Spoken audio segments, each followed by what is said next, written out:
The road back to Greystone ran 17 miles of two-lane asphalt through hill country that looked the same in October as it did in February, dark tree lines pressing in from both shoulders, the occasional mailbox catching headlights, a farmhouse set back far enough that only the top windows showed through the pines.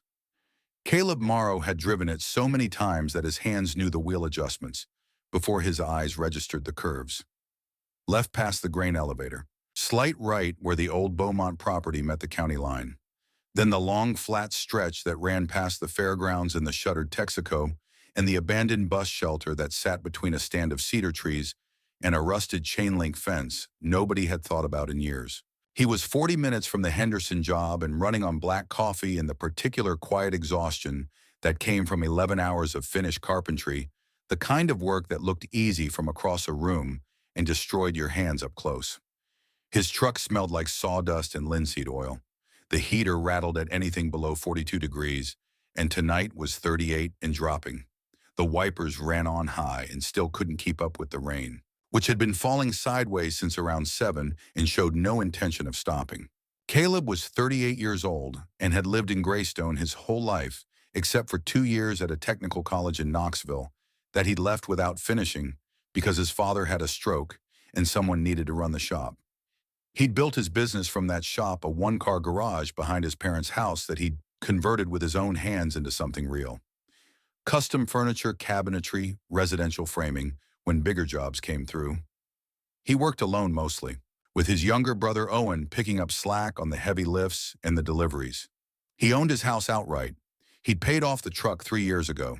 His daughter Ellie was 8.5 and corrected anyone who left out the half, and she was without question the best thing he had ever built, though he hadn't built her so much as watched her arrive already complete and spend every subsequent year proving she didn't need much help from him to keep going. He thought about her as he drove. She'd have been fed by now. Owen was good for that much.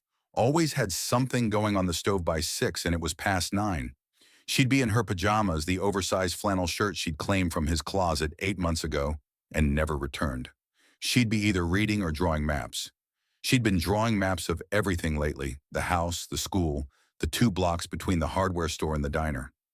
Her teacher said it was a developmental phase.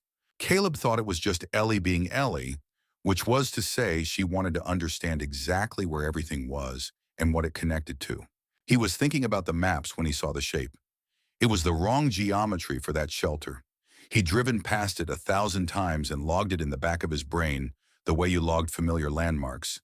The sagging roofline, the dark bench, the cedar trees crowding the left side of the structure. He knew what it looked like empty. This wasn't empty. His foot lifted off the gas without any conscious instruction. The headlights swept across the shelter as the truck decelerated. A figure on the bench. Small, motionless, completely saturated with rain. Dark hair plastered against the side of her face. A jacket that had given up being useful hours ago. A suitcase standing upright at her feet. And across her eyes, tied at the back of her head, with careful intention, a black cloth blindfold. Caleb's foot found the gas again. He drove past. He told himself he didn't know what that was. He told himself it was 11 at night on a flooded back road in the middle of a storm, and he had a kid at home and a brother with no survival instincts and a full day of work starting at 7 tomorrow. He told himself there were people whose job it was to handle situations like whatever that was. He told himself a lot of things in the half mile between the shelter and the spot where his truck finally stopped on the gravel shoulder without him making any clear decision to stop. He sat with the engine running and the wipers going and the rain hammering the cab roof, and he thought about Ellie. Not in a sentimental way, not the soft, glowing version of thinking about your child. He thought about her in the hard way, the way that arrives sometimes at 3 in the morning when the house was too quiet and the weight of raising a person alone pressed down on his chest like something structural. He thought about what it would mean if she were the one sitting on that bench. If she were the one soaked through and alone on a road where nobody drove at this hour and someone had come close enough to see her and then pressed the gas and kept going. He put the truck in park. He pulled his hood up, pushed open the door, and stepped out into the rain. The cold was worse than he'd prepared for, not wine chill, just that flat, wet cold that got under whatever you were wearing and stayed. His boots sank into the soft gravel shoulder. He turned back up the road and walked toward the shelter at a pace that was neither slow nor threatening, hands in his jacket pockets, head down against the rain. When he reached the edge of the structure, he stopped about 8 feet out. She was younger than he'd expected from the truck. Late 20s, maybe 30. Fine features, high cheekbones, narrow jaw.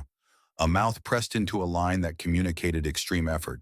The blindfold was tied snug at the back of her head, not crooked or hasty, deliberate, the knot of someone who had taken their time. Her hands were folded in her lap and she was shaking, not shivering, shaking the full body, involuntary kind that meant the temperature had been at her for hours. "Hey!"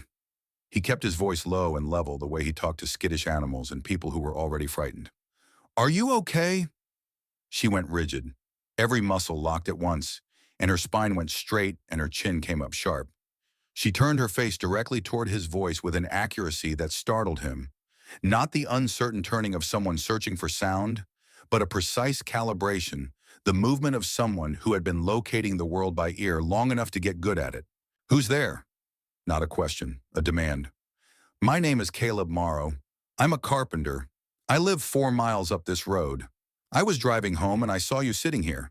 He paused. "I'm not coming any closer. I'm at the edge of the shelter." A beat. Then, "How many of you are there?" "Just me." "Anyone else in the vehicle?" "No." She held the silence for a long time. The rain was loud on the shelter roof, and loud on the cedar trees behind it, and loud on the road. Her jaw worked. Her hands gripped each other hard in her lap. "I'm fine." Her voice cracked on the word fine in a way that made it the most broken sentence he'd ever heard. "I'm waiting for someone." Caleb didn't move. "How long have you been waiting?" Silence. "Ma'am, how long?" 4 hours. She said it quietly, more to herself. 4 hours and some minutes. I've lost track. He looked at the jacket. Thin canvas, completely saturated, the kind of thing you grabbed on a September afternoon when the weather still had warmth in it. No hat, no gloves. She'd been here 4 hours in a jacket that stopped doing anything useful around hour one. "Is the person coming by car?" She didn't answer. "Because in this rain on this road, I've been driving 20 minutes and I haven't passed another vehicle in either direction." He wasn't fully certain about that, but she didn't need certainty right now. She needed a reason that didn't require her to say the thing out loud. If someone was trying to reach you from the north, the creek bridge floods in weather like this. It might be a while. She turned her face away from him, toward the far end of the shelter, toward nothing. Her chin dropped just slightly. "He's not coming." Very quiet. "Okay." He was never coming. Below the rain. "I've known that for about 3 hours. I didn't know where else to." She stopped, pressed her lips together and breathed through her nose and held it. "I don't have my phone." Her voice had gone steady again, carefully so. "I don't have any money. I don't have any identification." "That's okay. Why are you still here?" Not hostile, genuinely confused. "You could have kept driving." Caleb thought about the half-mile, about his foot on the gas and all the very reasonable things he'd told himself. "You hadn't," he said. Something shifted in her face, small around the corners of her mouth. Not quite a smile, but the shadow of one. "My name is Nora." A pause. "Nora Aiken." "Hi, Nora." He took one step forward. She heard it and didn't flinch. "Can I ask about the—" He gestured toward his own eyes, then remembered. "The blindfold. I'm blind." She said it with the clipped precision of someone who had delivered this information many times and decided somewhere along the way to stop softening it. "I lost my sight about 5 months ago." The blindfold, she touched it briefly with 2 fingers. "My husband told me it would help with temperature sensitivity, help me navigate." A pause that carried weight. "That was a lie, but I didn't know it at the time." Caleb was quiet for a moment. "He put it on you before he drove you here." She heard the fact in it and went very still. "Yes." The rain on the shelter roof, the trees behind the fence in the wind. Somewhere far off, not close enough to see a low roll of thunder. "Nora," he kept his voice even, "I'd like to take you somewhere warm. My house is 4 miles from here. I have a daughter, she's 8. My brother's there too. It's a small house, but it's warm, and there's food, and you'd be safe." He waited a beat. "You don't have to. I'll understand if you say no, But I'd like you to say yes because you're freezing and it's going to get colder. She sat with it. He could see her working through it, the math of a woman who'd just been catastrophically wrong about who to trust, being asked to trust again. He let her take the time. He stood in the rain with his hands in his pockets, and he waited. "What kind of carpenter?" she finally said. He blinked. "What? You said you're a carpenter. What do you build?" "Custom furniture mostly. Cabinets, shelving, some residential framing when the jobs come up." "Do you work alone?" "Mostly, my brother helps on the big lifts." A pause. "Do you have a blanket in the truck?" "Back seat. Heavy wool." Nora was quiet for another long moment. Then, "Okay, yes, I'll come."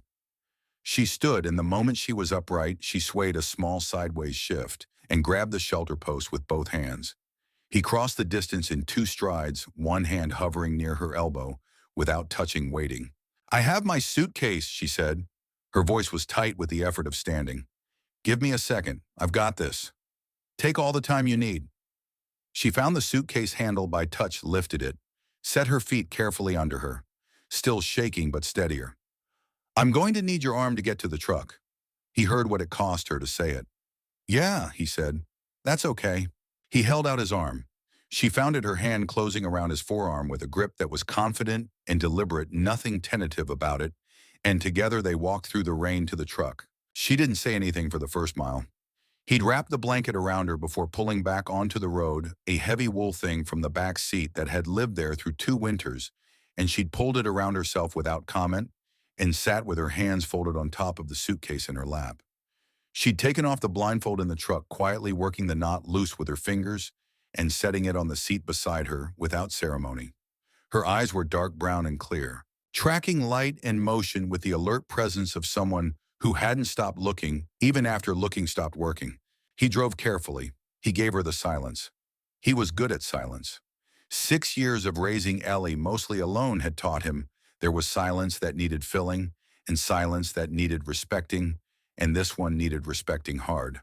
"You're not asking anything," she said finally. "Not an accusation, an observation. You'll tell me what you want to tell me when you want to tell it. Most people would have questions. I've got plenty. They'll keep." She turned to look out the passenger window at the dark fields going by, or turned toward where the window was, toward the sound of rain on glass and the sense of speed. Then softly, "My husband drove me out there.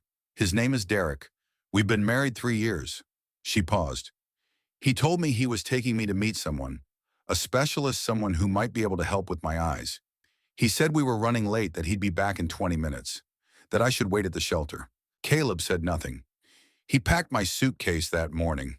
I thought that was kind." A breath. "I knew something was wrong after the first hour, but I kept telling myself there was a reason. An accident on the road. His phone died. Something. Because you don't want to believe that the person who has been sleeping in your bed and sitting at your table and telling you he loves you every morning would—" She stopped. "Would do something like that." "No," Caleb said. "You don't. I have a business. Had a business. Jewelry design. I built it over 8 years. Craft fairs first, then a website, then accounts with 3 boutiques in Nashville and 1 in Knoxville." She paused. "After the accident, after I lost my sight, Derek told me the business was struggling, that we were losing clients because I couldn't design anymore. He had access to the accounts. He managed everything while I was trying to figure out how to function again." Her jaw tightened. "I believed him because I couldn't see the statements. I was terrified and I trusted him." The truck hummed over a stretch of wet road. Through a gap in the trees, the lights of a house far off in a field. "I don't know how much is gone," she said. "I don't know what's in the accounts, if anything. I don't know what he's done or for how long." A pause. "I don't have identification. He took my wallet 2 days ago. I didn't ask why. Do you have family you can call? My parents are in Oregon. We're not—" She stopped. "I haven't spoken to my mother in 2 years." Another pause. "I have a friend, Simone. She's a nurse in Nashville, but I don't know her number by heart. It's in my phone, and Derek took my phone last week. He said the screen was cracked and he was getting it repaired." "Do you know her last name?" "Beaumont. Simone Beaumont. She works at Vanderbilt Medical." "We'll find her." He slowed for the curve he knew was coming. We're almost there. She turned her face toward his voice, and in the dashboard light he could see her clearly for the first time, the exhaustion that lived in her bones, the kind that was months deep and had nothing to do with tonight specifically. But underneath it, something else. Something that hadn't gone out. The way a fire sometimes kept burning low at its base, even after you'd done everything to put it out. Why did you really stop? She asked. You could have kept driving. He thought about the half-mile of gravel shoulder and the things he'd told himself. He thought about Ellie's maps pinned above her desk.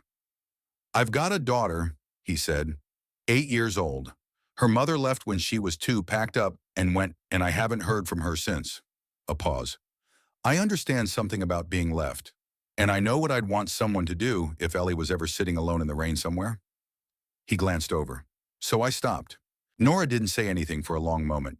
When she spoke, her voice was very quiet. Thank you, Caleb Morrow. Don't mention it.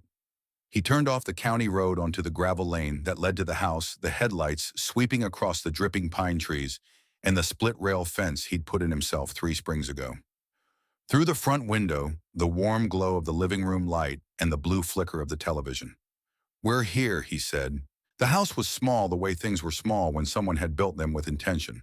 Caleb had spent 6 years on it, added the front porch the second winter, replaced the siding, the summer after that, built the raised beds along the south wall, when Ellie went through her vegetable phase, and he went along with it because her enthusiasm for things was one of the best forces in his life.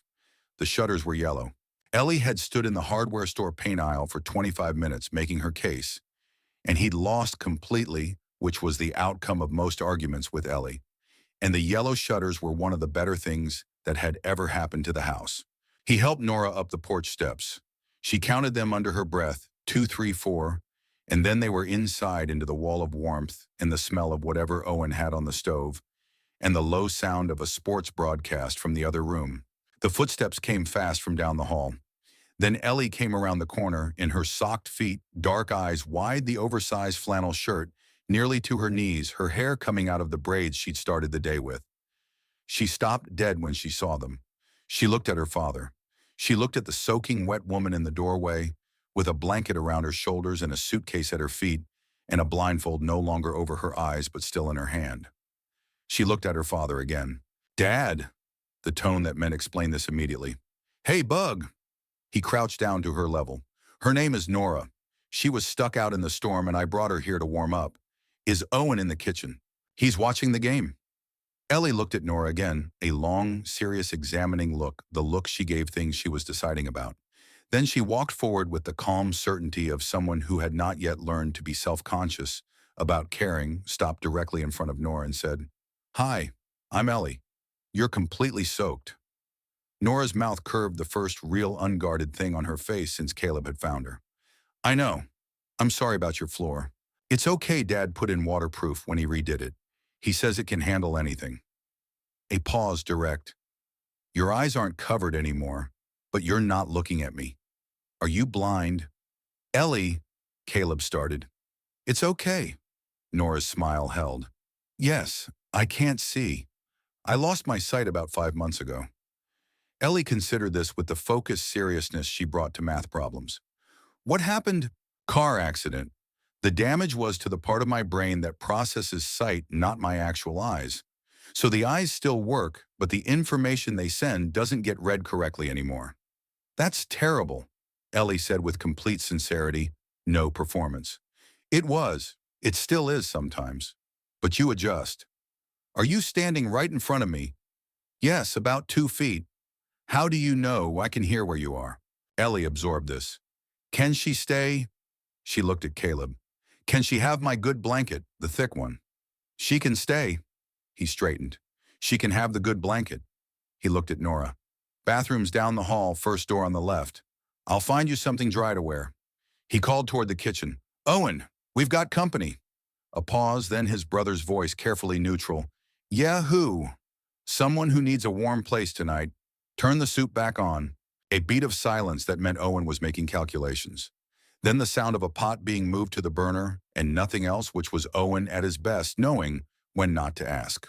Ellie reached up and took Nora's hand. Just took it easy as anything, the way she did things she'd already decided were obvious. Come on.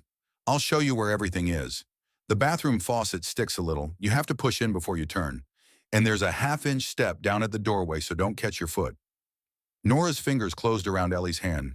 Something moved in her throat. Okay, she said very softly. I'd like that. And Ellie walked her down the hallway, narrating in a low, steady voice. Here's the coat closet. Here's where the floor squeaks. The soap is on the left side of the sink. Here's the bathroom. And Caleb stood in his front hallway with a puddle forming around his own boots and watched them go. He stood there a moment longer than he needed to. Then he pulled off his boots, hung up his jacket, and went to find dry clothes. By 9:30, the soup was hot, and Nora was at the kitchen table in a pair of Caleb's sweatpants rolled up 3 times at the ankle, and one of his flannel shirts with the sleeves pushed up her wet hair towel dried and loose around her face. She'd washed up in the bathroom and come out moving with a careful deliberateness through unfamiliar space, one hand trailing along the hallway wall, feet placed with intention, committing the geography to memory step by step. Owen had found his seat at the far end of the table, with the low-key efficiency of someone who understood his job right now was to exist without drawing attention to the fact that he was paying close attention to everything. He was 26 and had been living in the spare bedroom for 3 months following the collapse of his last living arrangement, and his primary gifts were a complete absence of judgment and a good instinct for when not to speak. He ladled soup into bowls and passed them without ceremony. Ellie had positioned herself at Nora's left elbow and was providing an ongoing quiet narration of the kitchen that she had apparently decided was a public service.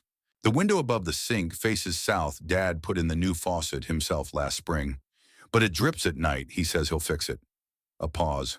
The refrigerator makes a clicking sound sometimes. That's normal. There's a magnet on it I made in 2nd grade. It's a hand turkey. Dad won't throw it away. She looked at Caleb. No offense. None taken. I like knowing where I am. Nora wrapped both hands around the soup bowl and dropped her face toward it, slightly drawing in the warmth with a slow breath. This smells incredible. Owen makes it when he can't sleep, Ellie said. He says cooking is cheaper than therapy. From across the table, Owen raised his spoon in modest acknowledgement. Direct quote. It's very good, Nora said after her first spoonful. Bay leaves, Owen said. People sleep on bay leaves. Caleb set a glass of water near Nora's right hand, close enough that she found it immediately when she reached and sat down across from her. He changed into dry clothes and pushed his damp hair back from his forehead and had the look of a man who was deeply tired in a calm way.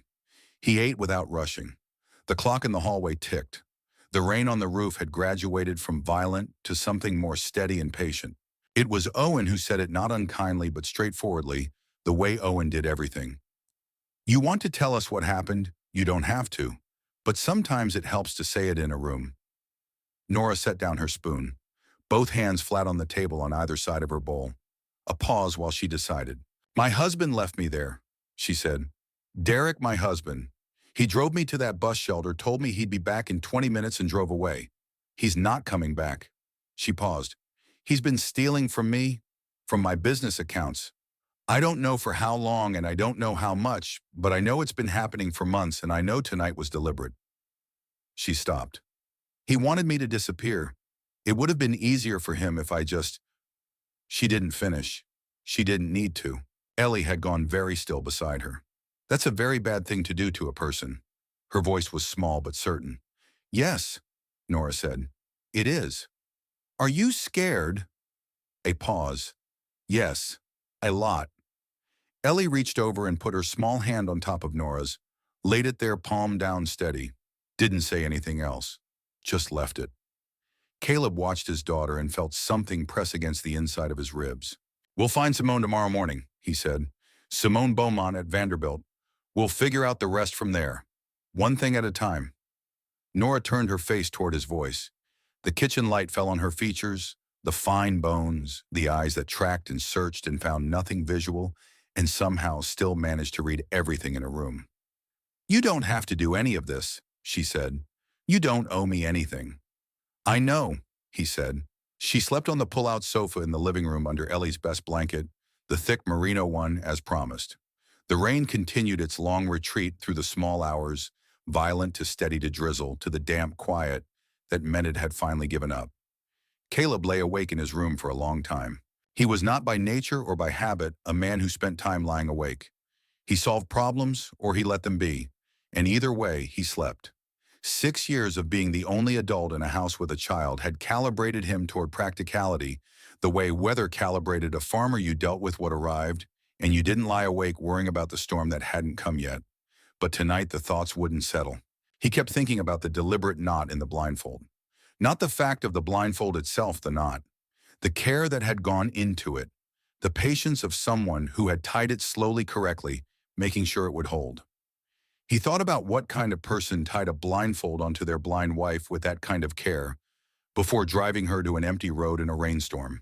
Not someone acting out of rage or panic, someone who had thought about it, who had made a plan. He thought about the planning itself, the 14 months Nora had described the shell company, whose name he didn't know yet, but whose existence he could feel in the negative space of everything she'd said. He tried to understand it and found he couldn't. He wasn't a man who lacked imagination for cruelty, but the sustained domestic kind, the kind that smiled across a breakfast table every morning for over a year, that he could not make fit inside his understanding of how a person worked. What he could understand, what was clear and required no analysis, was that someone had tried to remove a woman from the world tonight and failed. She was here. She was warm and fed and asleep under his daughter's best blanket. Tomorrow they would find her friend, and then they would find out what had actually been taken, and then they would figure out what happened next. One thing at a time. He fell asleep around 2. At 6 in the morning, before anyone else stirred, Caleb came downstairs to find the living room empty. The blanket was folded on the end of the pullout. The suitcase stood upright beside the sofa handle, facing out. He stood in the doorway for a moment, long enough to feel the particular hollow of a space that had just been occupied, and then he heard it from the kitchen, the sound of someone standing very still at the counter. He walked in. Nora was at the counter with both hands wrapped around the coffee maker carafe, waiting for it to finish. "Morning," he said. "Morning." She turned toward his voice with that calibrated accuracy. "I heard it start. I set it on a timer. Counter's 18 inches in front of you. Mugs are in the cabinet directly above, second shelf up." She found the cabinet, found a mug, set it under the spout. Then she turned her head slightly toward the window above the sink, toward the sound of birds starting up in the trees outside. They had the hesitant quality birds always had on mornings after storms, as if verifying that the world had survived the night before they committed to it. Caleb poured his own coffee and leaned against the counter and didn't say anything. The light coming through the window was pale and early and caught the steam from the mugs. The kitchen was quiet in a way that felt earned. "He packed the suitcase for me," Nora said. Not to anyone specifically, just a thought finding its way out. "I didn't know what was in it. I haven't opened it yet." "You don't have to. I know." She turned the mug in her hands. "I've been thinking about my tools. My jewelry tools, the hand tools, the ones I've had since I started. I'm wondering if he packed them." A pause. "He never really understood what I did. He understood that it made money. He didn't understand what it cost to make." Caleb looked at her at the counter in the early light in his too big flannel shirt, her hair still loose from sleep, and thought about the difference between understanding what something is worth and understanding what it means. "His name is Derek Aiken," she said. Her voice had changed, not harder exactly, but cleaner. The voice of someone who had spent the hours before dawn moving from shock into something more useful. "We got married 3 years ago. I'd known him for 2 years before that. I thought I knew him." She pressed her lips together. "He started managing the business finances about 8 months before my accident. I let him because I trusted him and because I was busy and because he was good with numbers in a way I'm not." A pause. "After the accident, it was easy. I couldn't see the statements. I couldn't verify anything he told me. I was fighting so hard to learn how to exist in my own life again that I stopped paying attention to everything else." Her jaw tightened. He knew that. He planned around it. Caleb looked at his coffee. "When did he open the shelter?" "The accounts, I think the transfers started around—" She stopped. "How did you know it was a shell company? People who steal from people they know don't move money into their own accounts. They build something that looks like a business first." She was quiet for a moment. "A company called Grayline Holdings. I found the name once on a bank notification. I wasn't supposed to see a routing confirmation that came to my email by mistake. I asked Derek about it. He said it was a contractor he used for some renovation work on the office. She set down the mug. I believed him. Caleb set his own mug down and opened the cabinet under the island. He pulled out a legal pad and a pen and set them both on the counter near her right hand. When Owen gets up, we're calling Simone, and then we're calling the sheriff's department. Nora's hand found the legal pad. She ran her fingers across the blank top page. I want to know the numbers first. Before I talk to anyone official, I want to know what I'm actually dealing with. That's fair. And I want to open the suitcase. She turned toward him. I want to know what he left me. Owen came downstairs at 8 to find Caleb at the kitchen table with a cup of coffee and a legal pad and the controlled, focused expression he got when he was working through a problem. Nora was at the table too, the suitcase open in front of her, her hands moving carefully through its contents. Owen looked at the suitcase. He looked at Caleb. He poured himself coffee and sat down and said nothing, which was the right call. Nora's hands moved methodically through what was inside clothing, folded with a precision that communicated something deliberate. A toiletries bag, a pair of shoes, and then near the bottom a small wooden box. Her hand stopped on it. She lifted it out. Worn at the corners, the wood dark with age and the oils of 1,000 uses. She held it in both hands for a moment, just held it, and something moved across her face that wasn't grief and wasn't joy, and lived in the complicated territory between things that were once both. He left this, almost to herself. Ellie, who had appeared silently at the kitchen doorway in her pajamas, said, "What is it?" "Tools." Nora opened the box. Inside, Caleb could see a set of small, precise instruments in a fitted tray, pliers of several sizes, wire cutters, files, burnishing tools, their handles worn smooth to a specific grip, a coil of silver wire, a few small paper envelopes of materials. My work tools. The hand tools, the ones you can't replace because they've taken the shape of your hands. She touched each one in turn, fingertip light the way you took attendance. Her face was very still. He must have thought they were worthless, she said. Just old tools that couldn't do anything without my eyes. A quiet exhale. He never understood that the eyes were never the most important part. Caleb looked at the box, at the worn handles, at the coil of wire, at the small, precise order of things that had clearly lived in those positions for years. He thought about what it meant to leave someone a thing because you believed it would remind them of everything they'd lost and be wrong about it in a way you'd never know. He left you the things that actually matter, he said. Nora turned toward him. For a moment, her eyes were aimed at almost exactly his face, and in the morning light, he could see that she'd been crying quietly somewhere during the past few minutes in the way of someone who had decided to do it privately and hadn't entirely managed it. Yeah, she said. He did. Owen refilled his coffee and looked at the wall. Ellie climbed into the chair beside Nora and looked into the toolbox with open curiosity. What do you make with them? Jewelry, rings, earrings, necklaces. Very small things that take a very long time and need a lot of patience. Ellie considered this. I have patience. Caleb. Ellie, you cried at the hardware store last week because the checkout line took 4 minutes. That was a different kind of patience. Nora laughed, sudden and genuine, and a little startled sounding, like it had gotten out before she'd decided to let it. And it filled the kitchen the way warmth filled a room, not as an event, but as a change in the air and the quality of the morning itself. Ellie beamed. Owen looked at his coffee and smiled at it. Caleb looked at his daughter and at the woman across the table and at the small worn toolbox sitting between them and thought one thing at a time. Simone Beaumont answered on the second ring. Owen had found the number through Vanderbilt's nursing department directory, a direct line that took 4 minutes and 2 transfers to reach. He handed his phone to Nora and stepped back without being asked. Hello. Simone's voice warm, sleep roughened, immediately sharpening. Who is this? Simone. Nora's voice changed on the word, the careful steadiness she'd been maintaining, developing one visible crack, like pressure finding a seam. It's me. It's Nora. Half a second of silence. Then Nora. Oh, Nora, where are you? I've been calling your number for 2 days. Derek told me your phone was...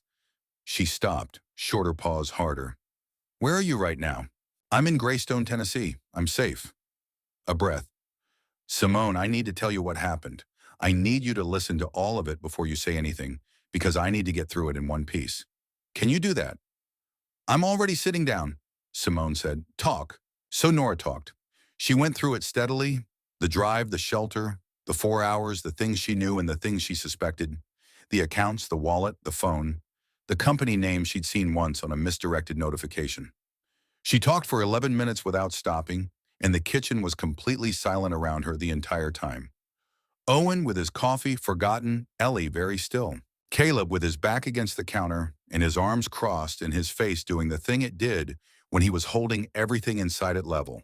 When she finished, the silence on the line had weight. Then Simone said, "I'm going to kill him." Simone. "I'm going to find Derek Aiken and I'm going to... Simone, I need you to be strategic." Nora's voice had gone precise and clean. Something colder underneath it. The thing that lived past fear when you'd processed enough to be angry. "I need you to go to my apartment today.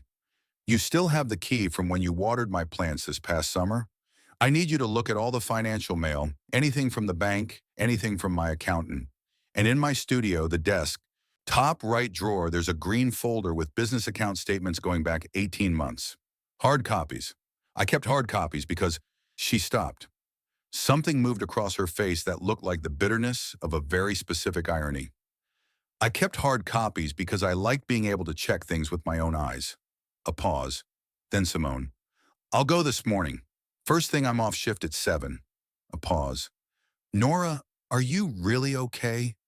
"Not okay, okay. Actually." Nora pressed both hands flat against the tabletop. She breathed in once slow. "No," she said honestly, "but I'm going to be." Caleb stepped forward from the counter. "She can use my number," he said. He gave it to Simone directly, his voice quiet and matter-of-fact. A pause on the line, the kind that meant Simone was running rapid calculations about a male voice in the background. Then carefully, "Okay, I'll call as soon as I've been to the apartment." Another pause. "Thank you," she said, and it was aimed somewhere past Nora at the room at whoever was in it. The call ended. Nora sat with both hands flat on the table for a long moment, not moving. Then she exhaled, long, slow, the kind of breath that carried a significant amount of held-in everything, and reached for her coffee mug. "Okay," she said, to the room, to no one, to the morning, and whatever came next. "Okay."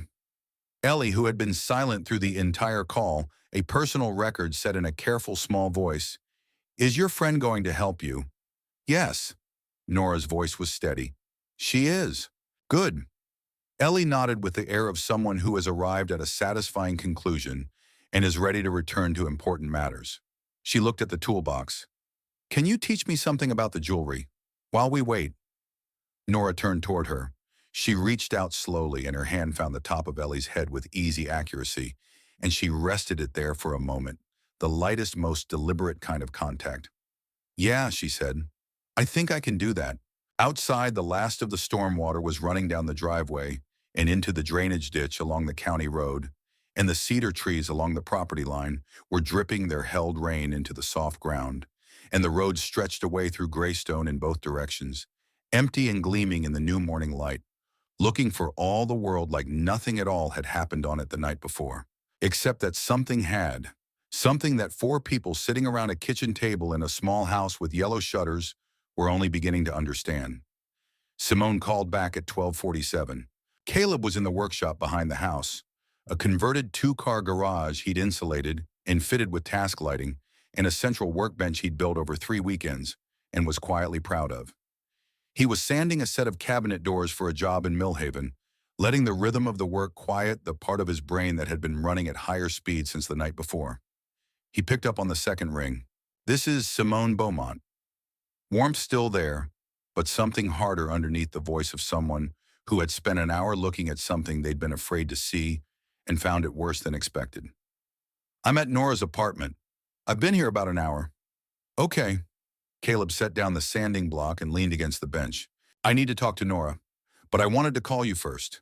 A pause. "I went through the statements, the green folder, the mail, everything I could find."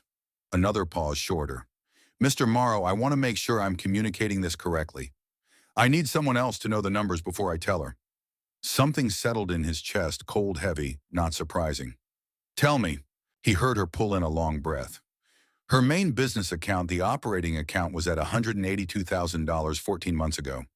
The most recent statement I have is from 2 weeks ago. A pause. It shows a balance of $412. The workshop was very quiet around him. There are transfers, Simone continued. Regular transfers over about 13 months, averaging between 8 and 15,000 a month, all to an account under a different name, Grayline Holdings, LLC. Paper rustling, which doesn't appear to be a registered business anywhere in Tennessee. It won't be, Caleb said. It'll be registered somewhere else under a nominee. Her personal savings account, I found a statement from 5 months ago, showing around 38,000. Most recent I have is 3 months old. Shows 11,000. I don't know what's happened to it since. Caleb looked at the cabinet door on the bench in front of him, at the grain of the wood. He thought about Nora's hands in the toolbox that morning. One more thing, Simone said. Her voice went quieter. I found a letter from a law firm in the mail stack addressed to Derek, not Nora, but mixed in with her mail. He must have missed it or stopped caring. A pause. It's from an attorney confirming the preparation of divorce filing documents. Dated 6 weeks ago. Caleb was still. He was already setting up to leave legally, Simone said, which means last night wasn't an impulse.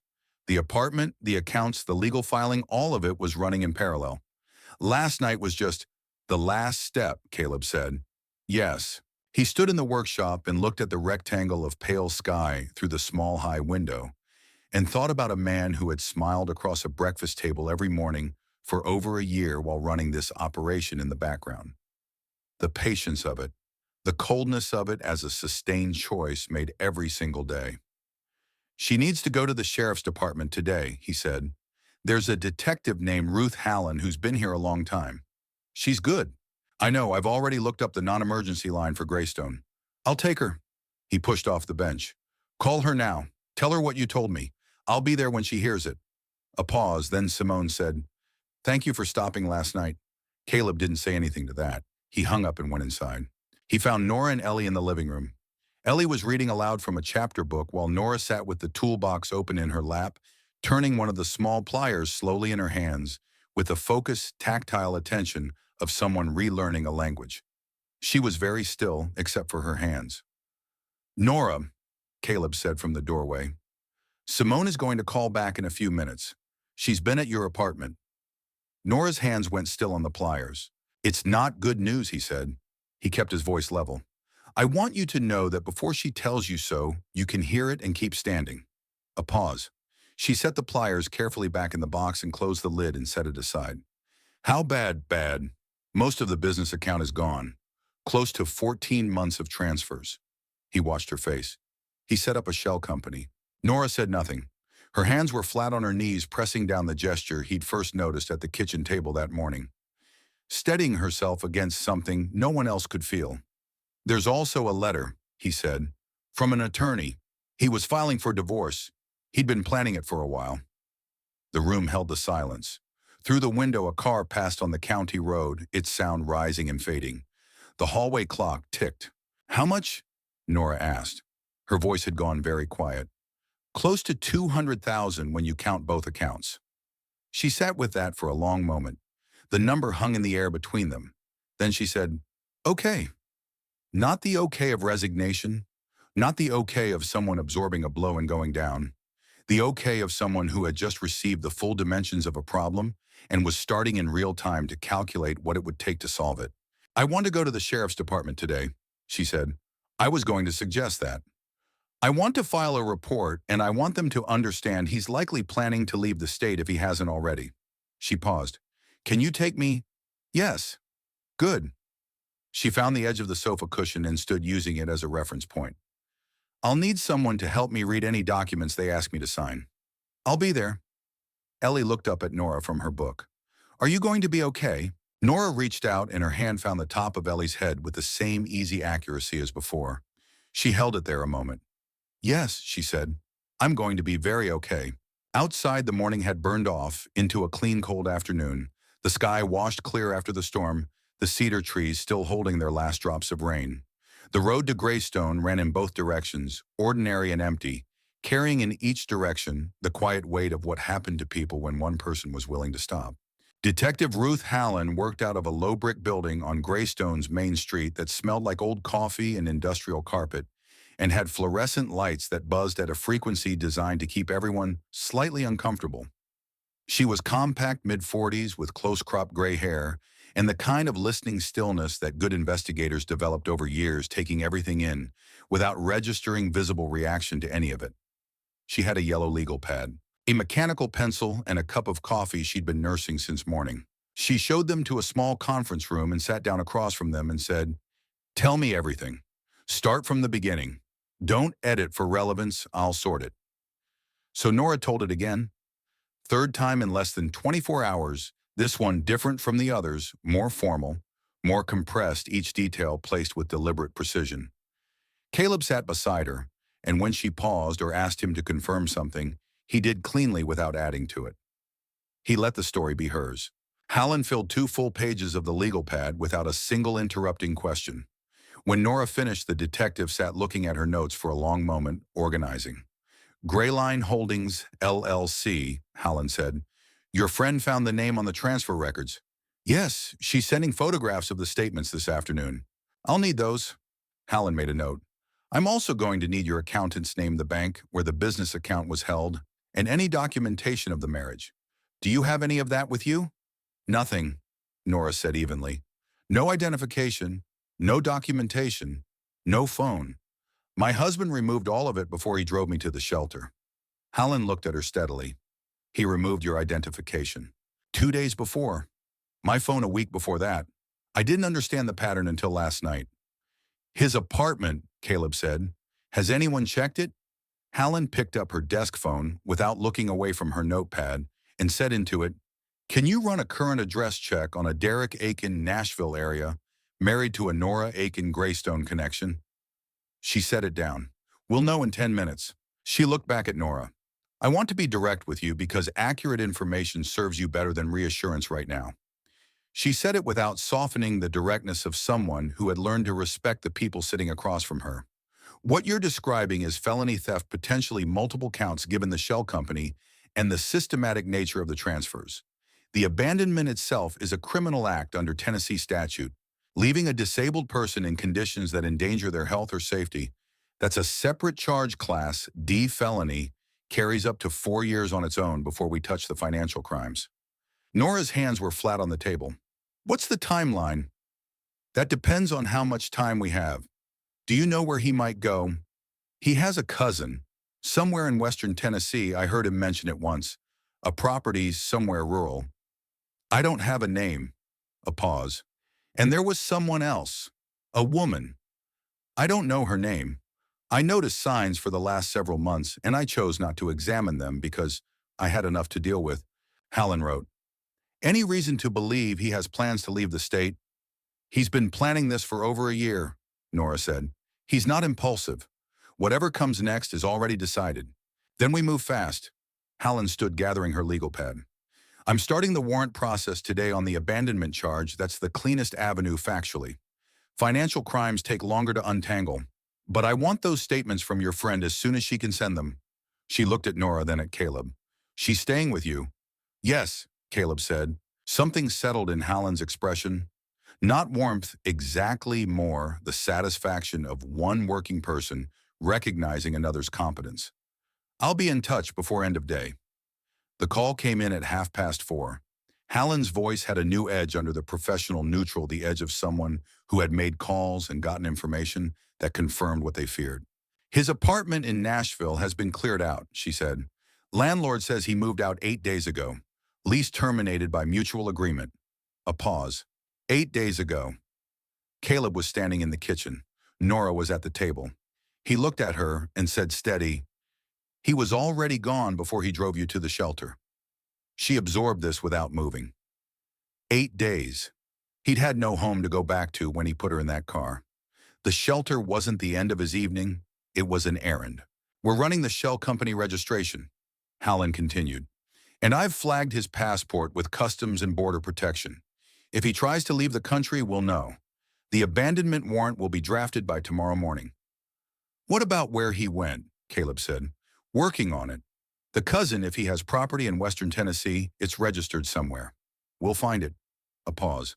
"Tell her we're moving." He hung up and looked at Nora.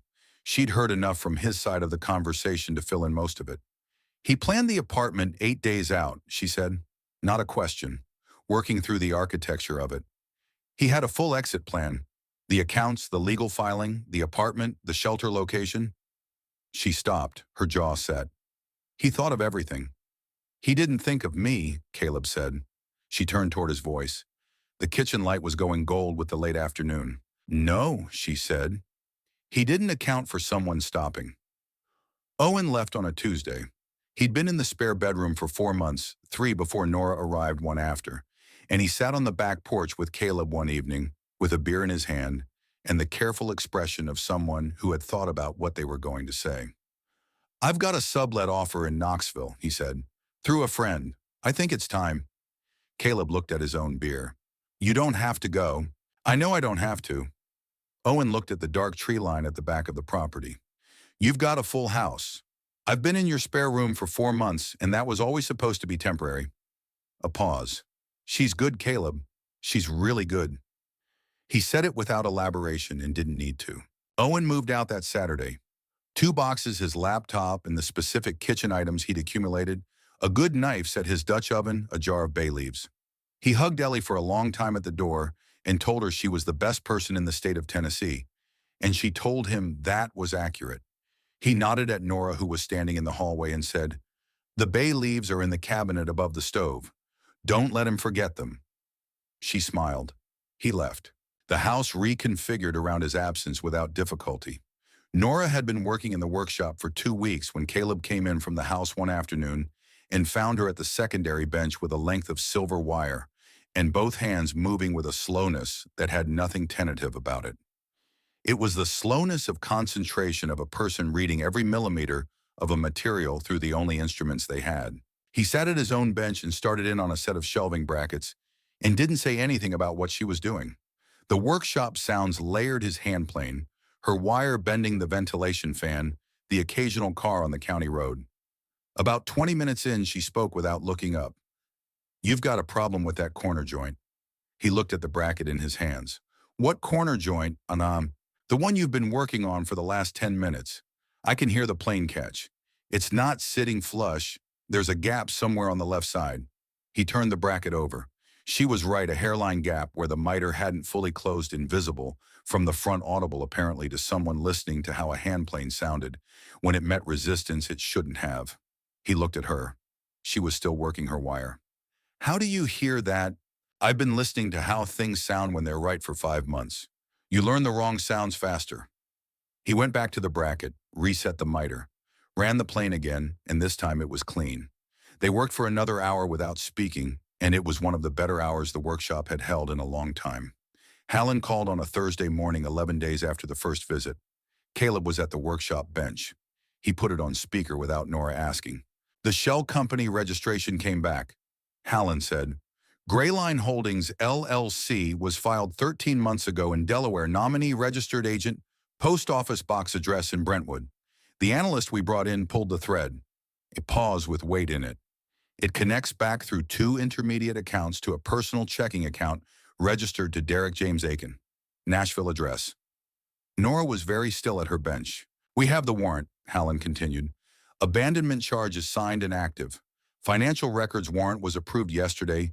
We're executing both simultaneously Nashville Metro and State Financial Crimes Unit. Another pause. There's one more thing. The analyst flagged a pattern in the transfer timing. The amounts varied month to month, but they always moved within 48 hours of Nora's scheduled medical appointments. A beat.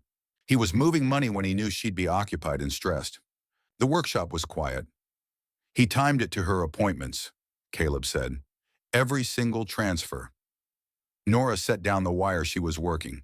She set it down carefully, precisely in the exact spot on the bench where it had been. Her hands stayed flat against the surface. Where is he? Her voice was clean and forward-facing. We're working the cousin angle. Property search in western Tennessee came back with a hit this morning. A parcel in Hardin County registered to a Gerald Aiken, Derek's first cousin. County assessor has it as a residential property, about 40 acres rural. A pause. I've been in contact with the Hardin County Sheriff's Office. They're coordinating. We expect officers at the property tomorrow at first light. Tomorrow morning, Nora said. First light.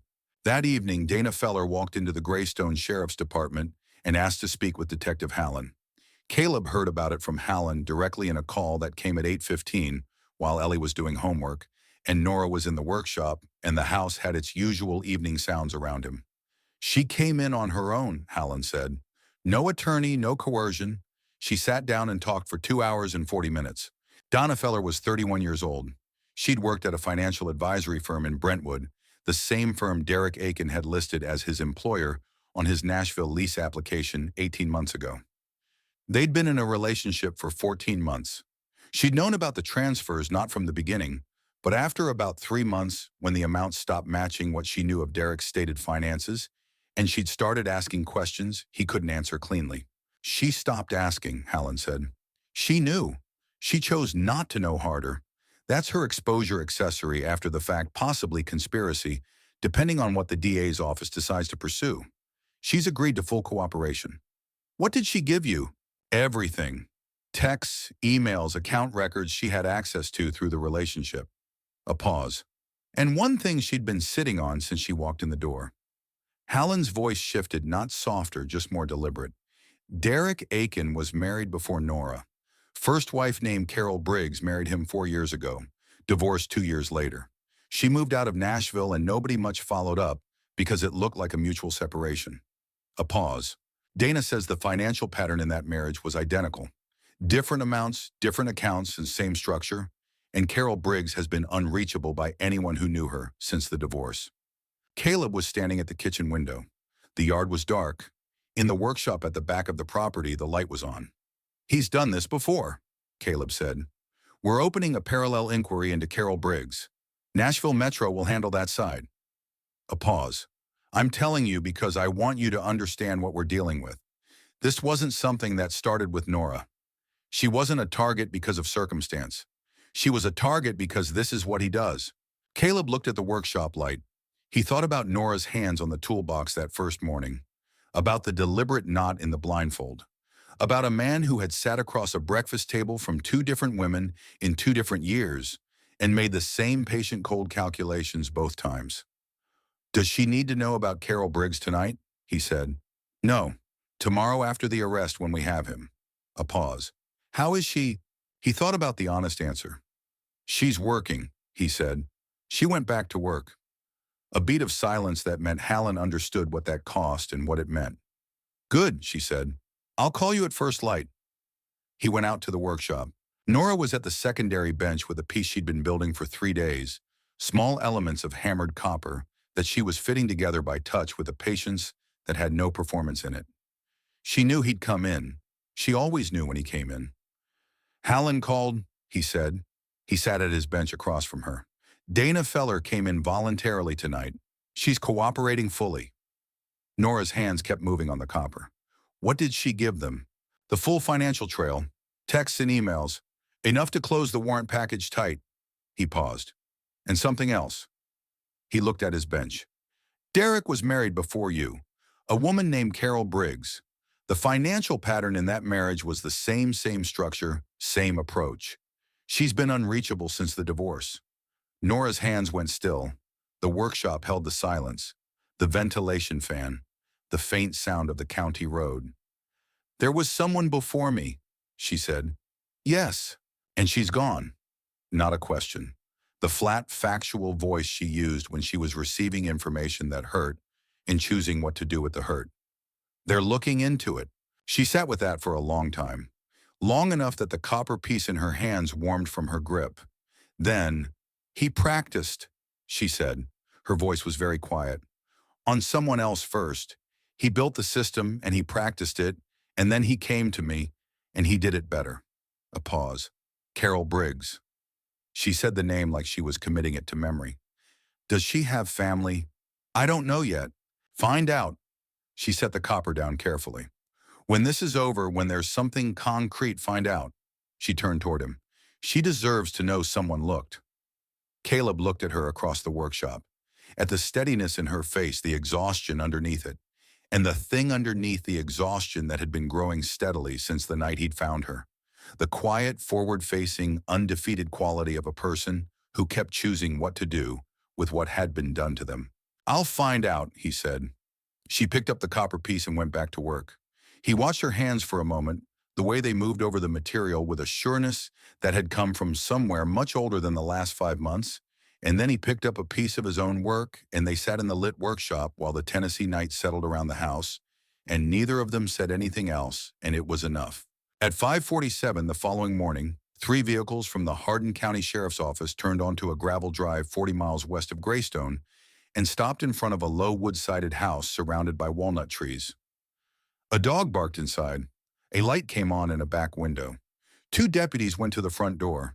The man who answered after 40 seconds of knocking was wearing a gray t-shirt and sweatpants and had the look of someone who had been telling himself for days that the knock wasn't coming. He looked at the deputies. He looked at the warrant. He said nothing. They said his name. They told him he was under arrest. They read him his rights in the cold pre-dawn air with the walnut trees dripping around them. He said nothing through any of it, not a single word. He was handcuffed and placed in the back of a cruiser. As the cruiser backed down the drive, one of the deputies noted in his report that inside the house, visible through the open front door, a packed suitcase was standing upright near the kitchen entrance. 48 more hours, and it would have been out the door.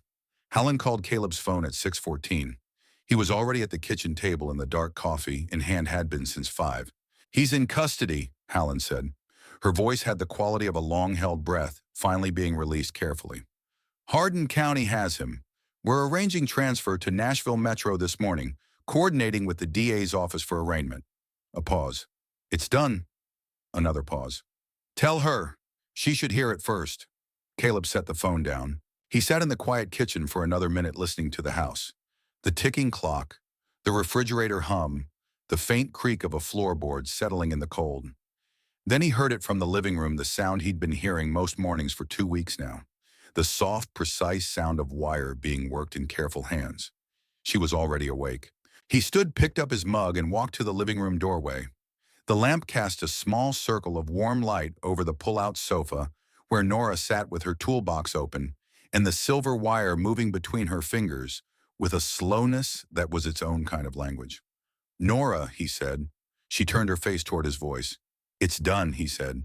"They have him." The silence that followed lasted only a few seconds. But in those few seconds, something moved across her face that was unlike anything he'd seen there since the night at the shelter. Not the controlled steadiness, not the focused anger, not the forward calculating precision. Something older and quieter. Something that had been locked down for a long time and was only now in the stillness of that early morning in a small house in Greystone, Tennessee, carefully beginning to move toward the surface. She pressed her lips together, breathed, nodded once.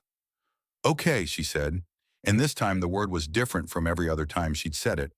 Not the okay of someone bracing for impact, the okay of someone who had been bracing for a very long time and had just for the first time in longer than she could clearly remember, been given permission to stop.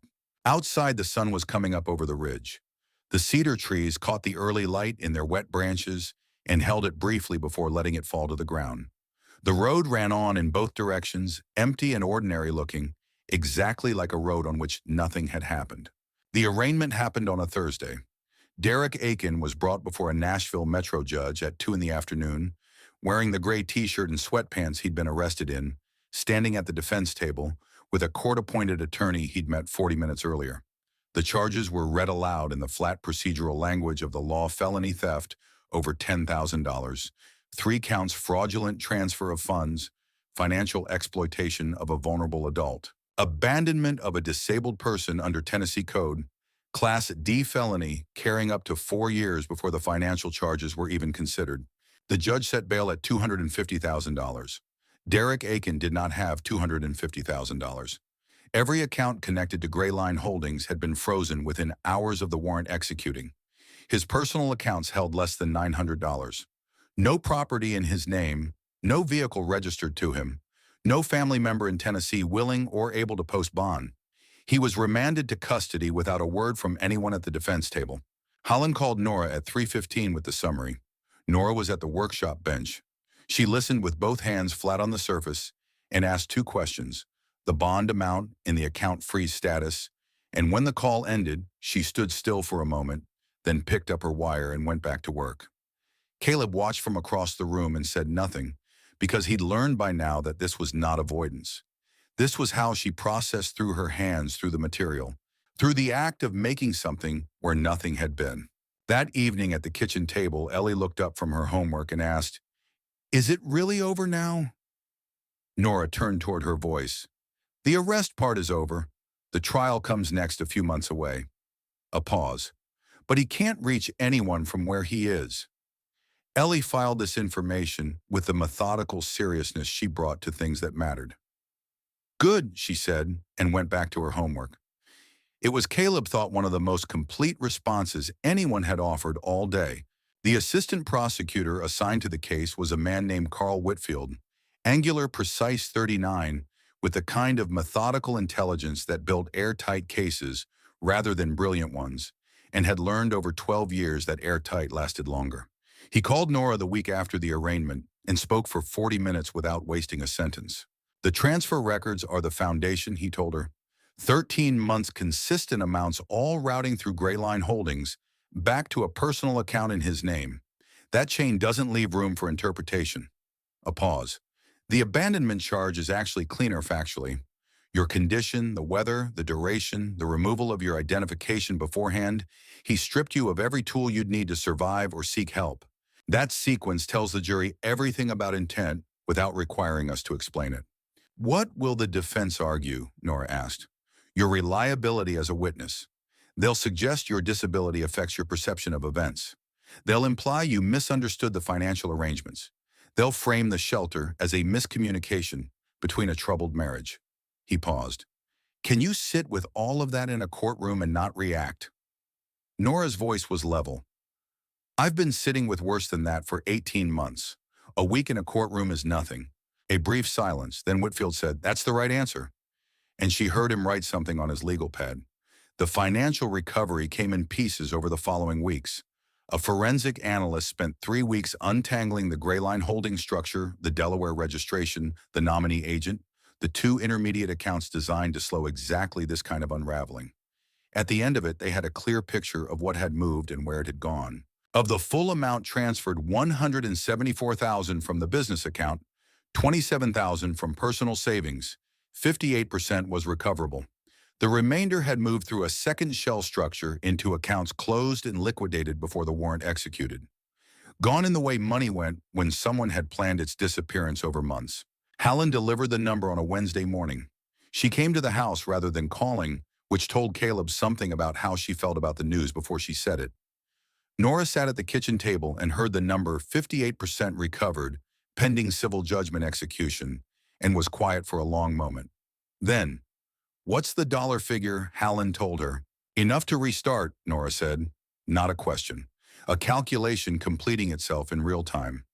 Not what it was, but enough to restart from something instead of nothing. "The civil judgment will follow him," Hallen said, "however long that takes." "I'm not waiting for however long it takes." Nora's hands were flat on the table. "I'm going to earn back the rest." Hallen looked at her with the expression she reserved for people who impressed her, without trying to a brief, undemonstrative acknowledgement there and gone. She finished her coffee and left, and the house settled back into its morning sounds, and Nora went out to the workshop. Claire Ashworth called in February. She was 50, the owner of the best independent jewelry boutique in Nashville, and she had spent 25 years developing instincts for craftsmanship that she trusted more than any other instrument she owned. She'd received photographs of Nora's work through a mutual contact, 22 pieces, photographed by Simone, on a sweep of gray linen on Caleb's dining table. The winter light coming through the south window at an angle that made silver and copper read true. She'd been looking at the photographs for 3 days before she called. "The pendant," she said. "The asymmetric one in fine silver. I keep coming back to it." "I call it October," Nora said. "I know, I read the card." A pause with warmth in it. "It's unlike anything in your previous work. I've carried your pieces before 2 years ago, the crescent earrings. Those were beautiful. This is different. This is better." She let that land. "How many of this quality can you produce in a 3-month window?" Nora was at her workshop bench. Caleb was on the far side of the room with a dovetail joint he'd finished 20 minutes ago and hadn't moved from. If I have uninterrupted time and materials 12 to 15 pieces, more depending on complexity. I want all of them, Claire said. I want to launch them as a collection. I have a spring trunk show in April, invited clients, press the woman who covers the jewelry beat for the Nashville Arts magazine. I want to call it whatever you want to call it. October, Nora said. October, a beat. Perfect. Then more carefully. Nora, what you're making now is better than it was before. I've been trying to figure out how to say that without it sounding like I'm minimizing what you went through. There's something in these pieces that wasn't there 2 years ago. Something alive in them. She paused. I don't know what changed. Nora was quiet for a moment. Caleb had stopped pretending entirely. Everything changed, she said. Some of it was terrible, and some of it, she touched the edge of the bench. Some of it turned out to be necessary. She ended the call and sat for a moment with both hands in her lap, the stillness of someone receiving news that is large and good and needs a breath of space before it becomes real. Then she turned toward the bench. Claire Ashworth wants to do a collection launch in April, she said. I heard, Caleb said, because of course he had. Same week as the trial, he looked at his workbench. Life has a sense of humor. She picked up her silver wire and went back to work, and the workshop held both of them, and the sounds of what they were making wove together without conflict the way sounds did in a space where two people had learned each other's rhythms without deciding to. The trial began on a Tuesday in the second week of April. Nora stood outside the Nashville courthouse that morning with Simone on her left and Caleb on her right, and she stood inside the readiness of a thing finally arriving that she'd been moving toward for 6 months. The air was cold and clear. The dogwood trees along the courthouse block were at their fullest white flowers, dense enough against the gray branches to look like held snow. The courtroom was larger than she'd built it in her mind. She felt the dimensions in the way voices moved through the space, in the echo off hard surfaces and high ceilings.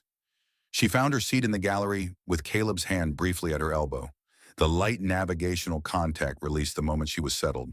Whitfield presented the state's case over 3 days.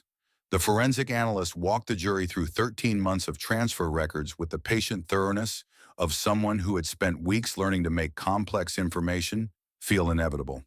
The jury, 8 women and 4 men, a range of ages, took notes with the focused attention of people who understood the weight of what they'd been asked to hold. Dana Feller testified on the 3rd day. She took the stand in a gray blazer and spoke with her eyes aimed carefully away from the defense table. The voice of someone who had made a specific choice to look away from something wrong and was living inside that choice now in a public room with no more looking away available to her. She confirmed the relationship. She confirmed the conversations. She read the text exchange aloud. And when she reached the final message, the one where Derek had used that single word in response to a question about Nora, her voice dropped to nearly nothing. When she stepped down, the courtroom had the silence of a room in which something irreversible had just been said out loud for the first time. Nora testified on the 4th day. The court officer guided her to the stand, and she found the chair and sat, and the courtroom settled into a listening quiet that pressed against her like something physical. She located the microphone by its faint electrical hum, angled her face toward it, folded her hands on the rail, and waited. Whitfield took her through it chronologically: the business, the accident, the months of adaptation, the marriage. Clean questions, full space to answer. She answered everything directly, no hesitation, no performance. When he reached October 14th, he slowed. Can you describe for the jury what happened from the time you got into your husband's car that evening? She described it, all of it. The drive and the explanation she'd been given, and the stop and the suitcase placed beside her, and the footsteps moving away, and the sound of the car door and the engine, and the silence after the engine, which was different from all other silences she'd known. How long were you at that location before Mr. Morrow found you? Approximately 4 hours. Did you have access to a phone during that time? No. Identification or money? No. Were you able to determine your location independently? No. I don't know that road. I had no way to know where I was or how to get help. What were the weather conditions? Heavy rain, cold. I was soaked through within the first 30 minutes. By the time Mr. Morrow found me, I'd been showing early symptoms of hypothermia for at least 2 hours. Whitfield paused. Ms. Aiken, in your understanding, what would have happened to you if Mr. Morrow had not stopped his vehicle that night? The defense attorney was on his feet. Whitfield argued his ground without raising his voice. Judge Patricia Delaney, late 50s, who ran her courtroom with a level authority that Nora had been reading through the quality of silence she generated when she spoke, considered it briefly and allowed it.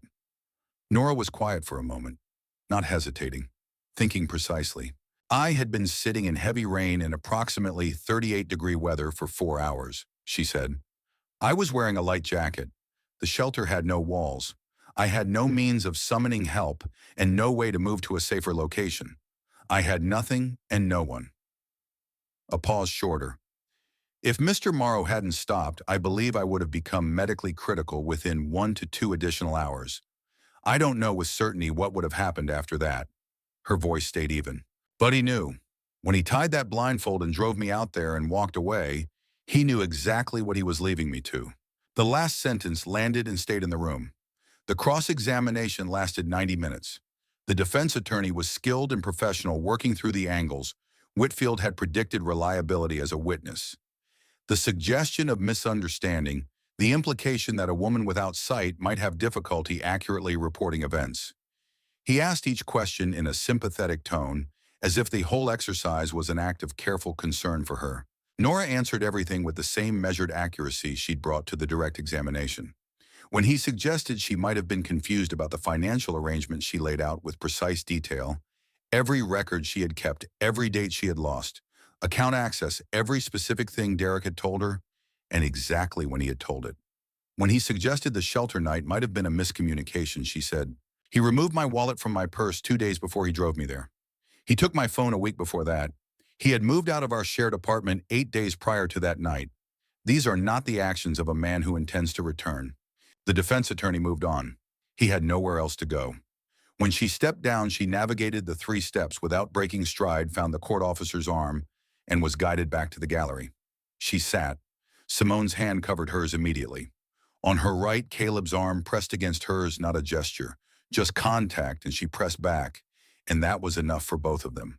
The jury deliberated for 4 hours and 18 minutes. They came back on a Friday afternoon. The foreperson read the verdict in a clear voice that carried well in the high-ceiling room. Guilty on every charge. Nora sat in the gallery and heard the word fall 6 times and kept her hands still in her lap until it was done.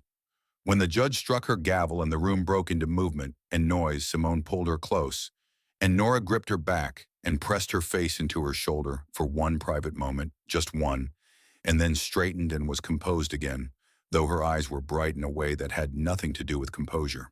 She found Caleb by the sound of his footsteps moving toward her through the crowd and turned in his direction. "It's done," she said. "It's done," he said. She reached out and found his arm and held it briefly. Not for navigation, just because it was there and solid and had been both of those things since October. Then she turned toward the courtroom doors and walked out into the April afternoon, and Simone walked beside her, and Caleb followed a step behind, and the 3 of them went out into the light together. The sentencing came 3 weeks later, 11 years on the combined charges.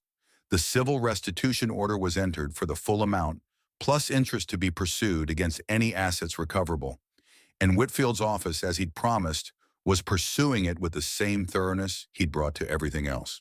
Nora received the news by phone on a Tuesday morning, thanked the paralegal who'd called, and went out to the workshop.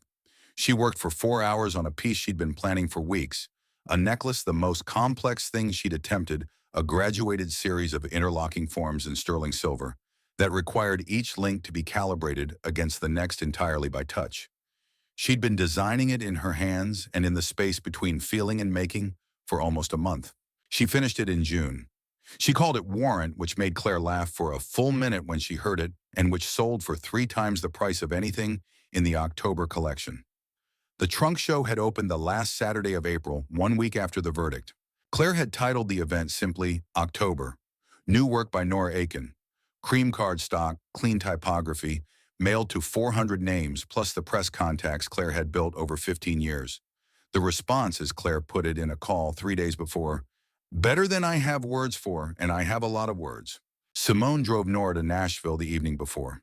They stayed at Simone's apartment, and that night at the kitchen table over a glass of wine neither of them particularly needed, Simone looked at Nora across the table and said, "You have that face."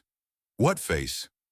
The one where you're thinking something significant and deciding whether to say it. Nora turned her glass in her hands. I've been thinking about home. Simone was quiet for a moment, the kind of quiet that meant she was choosing between two approaches and picking the more direct one. Greystone, she said. Yes. Nora.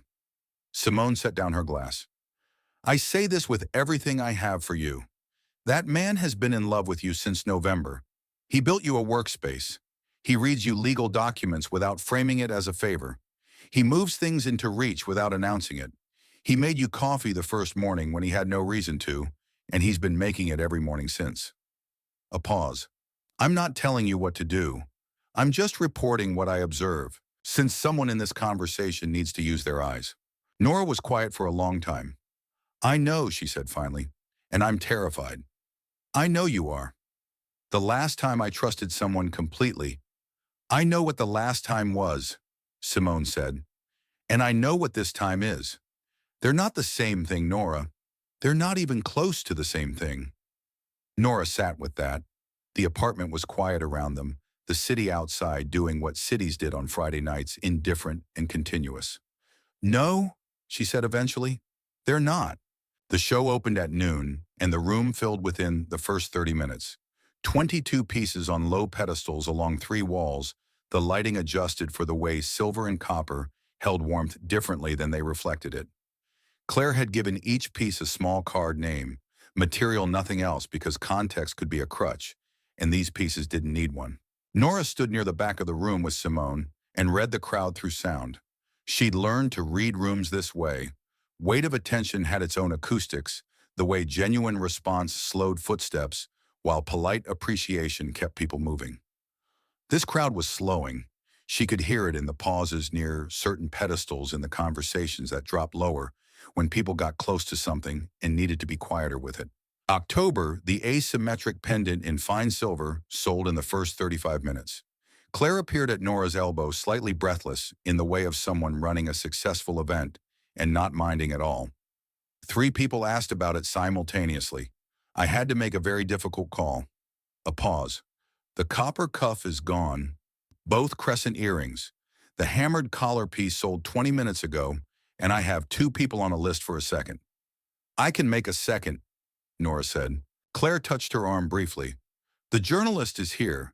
She's been through the room twice. She asked if she could speak with you. The journalist's name was Allison Greer. Careful, precise, asked about the work first. Nora answered directly.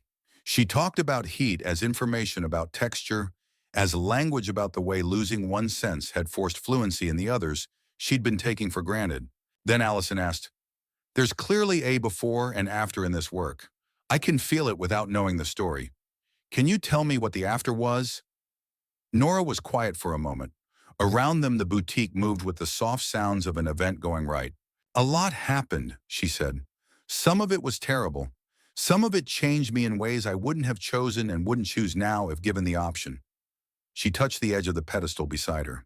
But some of it introduced me to people I wouldn't have found any other way. And those people gave me back something I didn't know I'd lost. A pause. Not my sight. Something else. Trust in what I know. In what lives in my hands. In the fact that I can make things that are true and real without seeing them, because I can feel whether they're right. And once I understood that, I stopped being afraid of my own work. Allison was quiet for a moment. Those people, are any of them here today?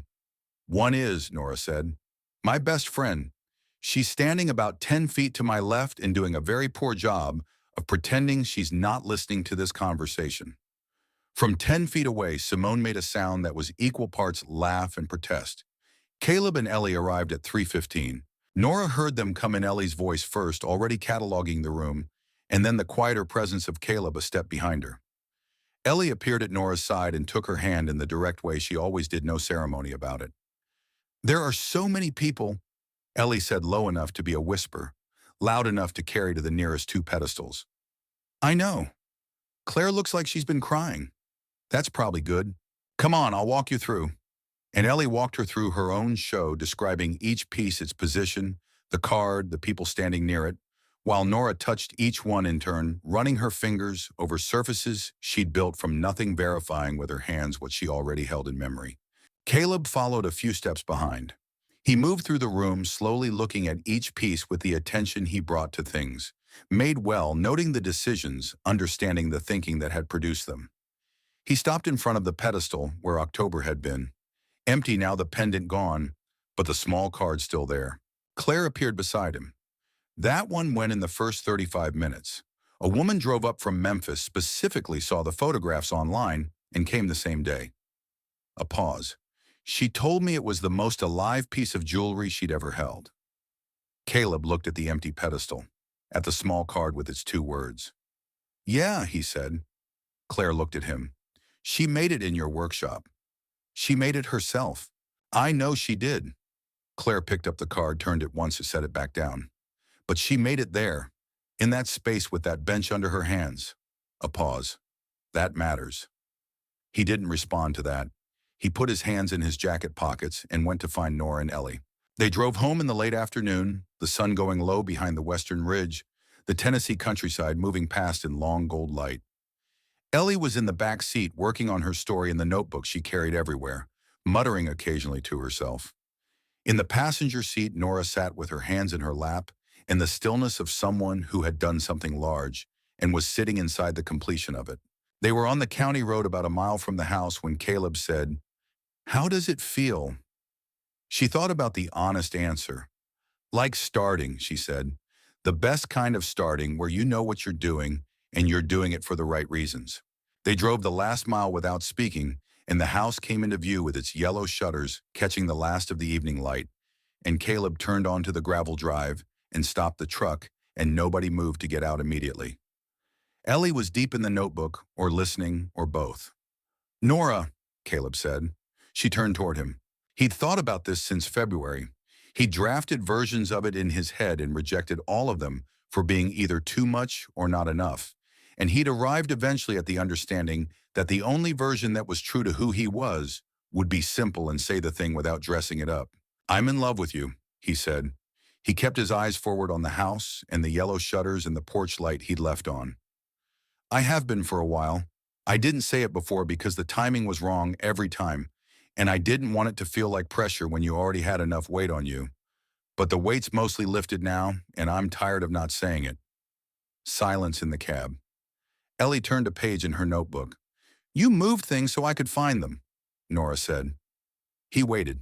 Since the first morning. That was the first thing I noticed, not the coffee itself, but the fact that you placed it where my hand would reach without saying anything about it. No announcement, no expectation. She turned her face toward him. And then the workshop, and the documents. You just do it. Like it's obvious. It is obvious. It isn't, she said quietly. It really isn't. I know the difference now. He sat with that. I've been terrified, she said. Since about December, I've been arguing with myself about it every day. I know. Your hands go still when you're working through something hard, like you're pulling everything inward to handle it. It's been happening a lot lately. She was quiet for a moment. Simone said approximately the same thing. Simone's perceptive. She is. A beat. Caleb. She stopped, started again. I'm still becoming something. I don't know exactly what shape I end up being. I know that. You don't mind waiting for it. He thought about the empty pedestal at the boutique, about the wire on his workshop bench, about 7 months of mornings that had changed what it felt like to come downstairs. No, he said. I want to see what shape you end up. She was quiet for a long moment, long enough that Ellie turned another page. I love you too, Nora said. Quietly, completely the way she said things she meant entirely. I've been trying not to for about 4 months. How'd that go? Not well at all. He exhaled, not dramatically, just a long, slow release of something that had been held at a specific tension for months and was now simply gone, and the absence of it felt like ease. From the back seat, Ellie said in a voice that was entirely, completely awake, I knew it. They both turned.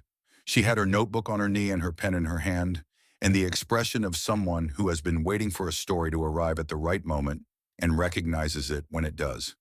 Ellie, Caleb said, I'm just saying what's true. She looked at Nora. I told you in October you should stay. Actually stay. Not just while everything got sorted. Nora's voice had warmth moving through it. You did. I gave you my good blanket, Dad. The merino one. She looked at Caleb. That was a formal invitation. I don't give that blanket to people I want to leave. Nora laughed, the full unguarded one, the kind that still sometimes surprised her with its own existence.